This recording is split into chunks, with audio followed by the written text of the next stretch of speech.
to jak vypadá?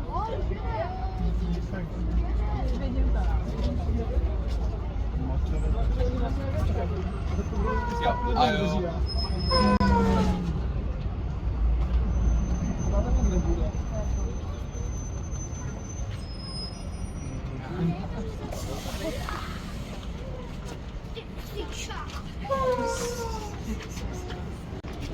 A pak vám kolega celou cestu bude povídat.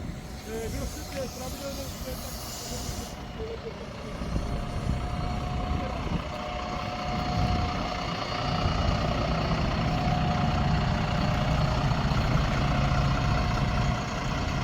před ta ostatní vozidla.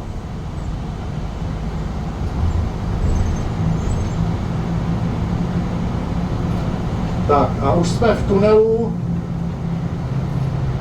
Jestli řekneme několik věcí o tom, co se stane, když tady by se stalo něco nepředvídatelného nebo mimořádného, tak zásadní věc je, že tunel je postaven tak, že směr do Troji a zpátky je oddělen, to znamená každých 250 metrů, vidíte to na levé straně, jsou takové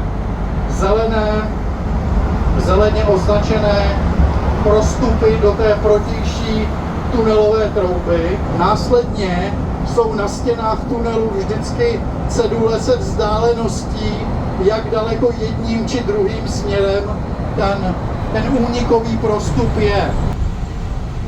Tady v Čimicích si dáme přestávku zhruba 10 minut, můžete vystoupit, můžete si vyfotit autobus, kolega tam pak dá, my tam máme při jízdě zvláštní jízdu, dá tam číslo 145, aby jste si to mohli vyfotit se vším všudy. Vidíte, že už tu některé pravidelné autobusy stojí, vidíte, jak je to obratiště veliké. Prosím, jenom buďte opatrní, abyste někde nevkročili pod rozjíždějící se autobus. Budeme odjíždět 15:36, takže máte tady 10 minut volno, aby jsme se trošku provětrali. Děkuju.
Taková sejma tady. Ne, to nevadí.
Naproti vidíte druhý ten označník, u kterého jsme teď stáli, v zastávce Kuchyňka směrem nahoru, teď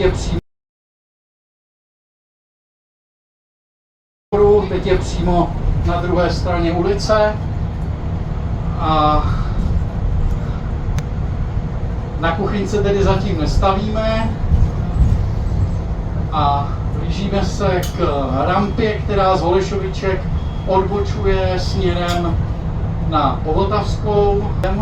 Teď vidíte vlevo vyhrazený pruh, kterým autobus, když tady bude kolona směrem do tunelu, tak ji objede.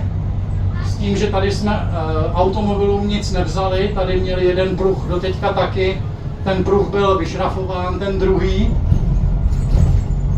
To znamená, dojedeme tady tím vyhrazeným pruhem až těsně tady před, a vidíte to vlevo, těsně před to připojení a tam se autobus připojí, protože pak má dobrý rozhled se zrcátkem a vyjede přesně do téhle polohy, kde jsme teď a vyjíždí na připojovací pruh Nové Povltavské, který ale normálně bychom neopouštěli, teď se naopak můžete dívat doprava, tam je vyhrazený pruh, kdyby v tom místě, kudy teď jedeme, byla kolona, tak využíváme toho pruhu, kde se odbočuje do Troje a blížíme se k místu, kde se autobus může dostat před celou tu kolonu a to je tady a zabočí před celou tu kolonu a jede vlastně do tunelu na prvním místě a tím pádem má co nejmenší zdržení. Směrem nahoru na Račanskou už je provoz daleko plynulejší, protože tady ta komunikace je do kopce. Většinou se tady jezdí daleko lépe než v tom opačném směru.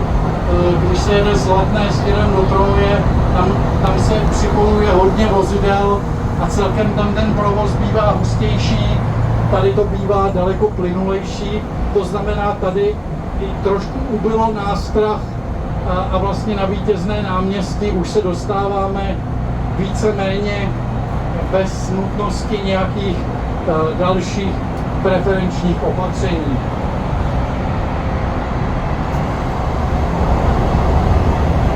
Vedle nás, kam by se případně dal odstavit autobus.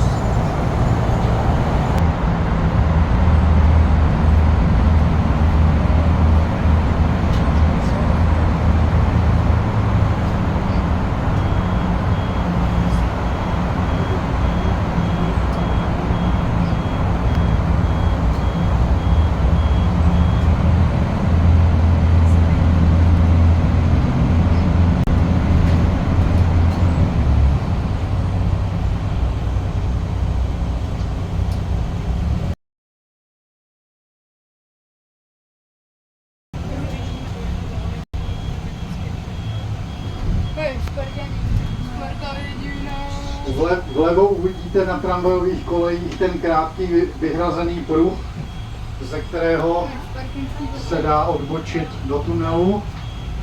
případě, že by na té hlavní komunikaci byla kolona čekajících aut.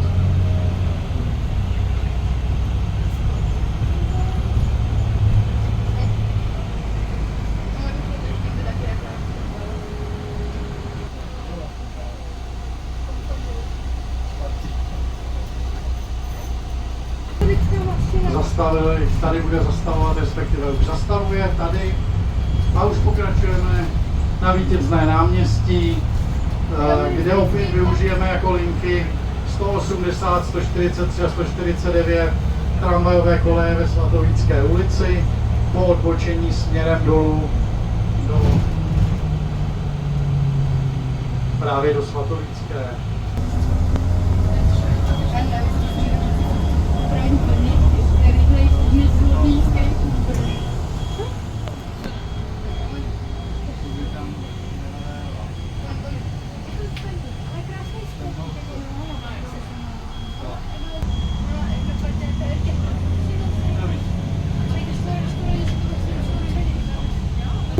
Na jaře dojde ještě k rozšíření té zastávky Vítězné náměstí, tak aby se tam vešla tramvajová souprava a kloubový autobus.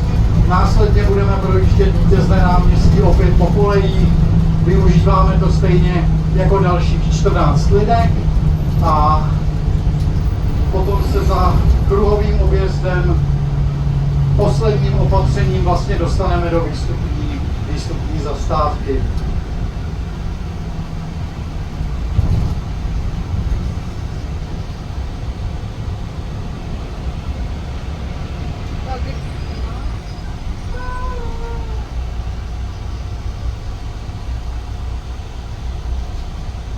Já vám moc děkuji za to, že jste vydrželi v tomhle skleníku jízdu. Doufám, že jste si to užili, že jste se svezli starou karosou a budeme moc rádi, když budete využívat autobusy Iveco klimatizované na lince 145 pravidelně každý den a doufáme, že přestože jsem o některých obavách mluvil, že těch obav nebo těch naplněných obav bude co nejméně a těch pozitiv bude co nejvíce a těch cestujících taky, protože určitě jsme rádi, když tím pojede co nejvíc lidí. Vyjíždíme do výstupní zastávky, nástupní je tam, kde se nastupuje do 180, to znamená tam v Šolínově ulici. Ještě jednou děkujeme, že jste s námi jeli a těšíme se někdy na nějaké další akce, jak s Ropidem, tak s dopravním podnikem. Přeju hezký den.